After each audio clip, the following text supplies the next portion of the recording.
Ready for a fascinating journey? Today we're diving into the impact of two ancient civilizations on Britain. Two ancient civilizations that you might not expect, The Bantu people of Sub-Saharan Africa. and the Safavid dynasty of Iran.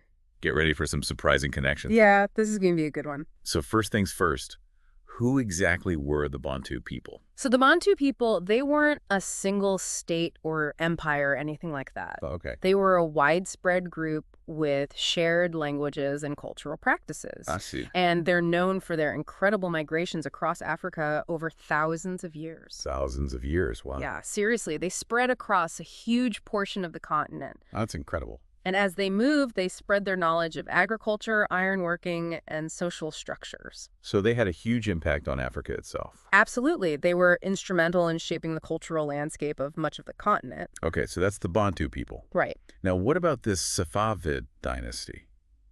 Persia, right? Yeah, the Safavids, they were a big deal. They ruled over Persia, which is modern-day Iran, from the 16th to 18th century. Okay. And they weren't just rulers, they were patrons of the arts, architecture, and they even established Shia Islam as the dominant religion in the region. They sound like real heavy hitters. They definitely left their mark, that's for sure. So we've got these two powerhouses miles apart, both completely changing their corners of the world. And maybe, just maybe, their influence reached even further than we think.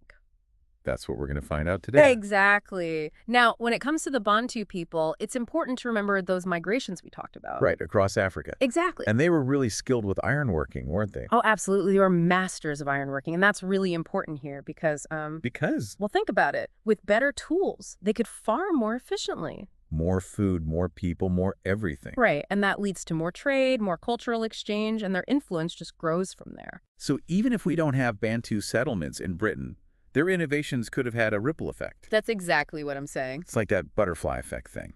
Yeah, small changes can have huge, unintended consequences far away. It really makes you look at history in a new light. It's about those connections, those unexpected links between different parts of the world. So how about the Safavids? How did this dynasty in Persia end up influencing Britain? Think luxury goods, carpets, ceramics, textiles. The good stuff. Exactly. The Safavids, they were known for this exquisite craftsmanship. Beautiful and valuable. Right, and those goods were in high demand across Eurasia, even reaching wealthy merchants in Britain. So it's like those Safavid carpets were a status symbol in Britain. Precisely. Owning something from the Safavid Empire showed that you were part of this vast global trade network. A way of showing off, we're the big leagues. Exactly. It was about more than just the objects themselves. Okay, so we've got the Bantu people potentially influencing trade, and the Safavids actually trading with Britain. And it goes even deeper than that because the Safavids, they were also masters of diplomacy. Okay. They cultivated relationships with all the major powers of Europe, and yeah, that included Britain. So their influence wasn't just about stuff, it was about politics too. Exactly. They played the political game very effectively, forging alliances and navigating rivalries. And that had consequences for Britain. Absolutely, these were global power plays, and the Safavids' decisions had ripple effects throughout Europe. Wow, who knew that what was going on in Persia could have such a big impact on Britain? It's all connected, isn't it? So after all of this, what's the biggest takeaway for our listeners?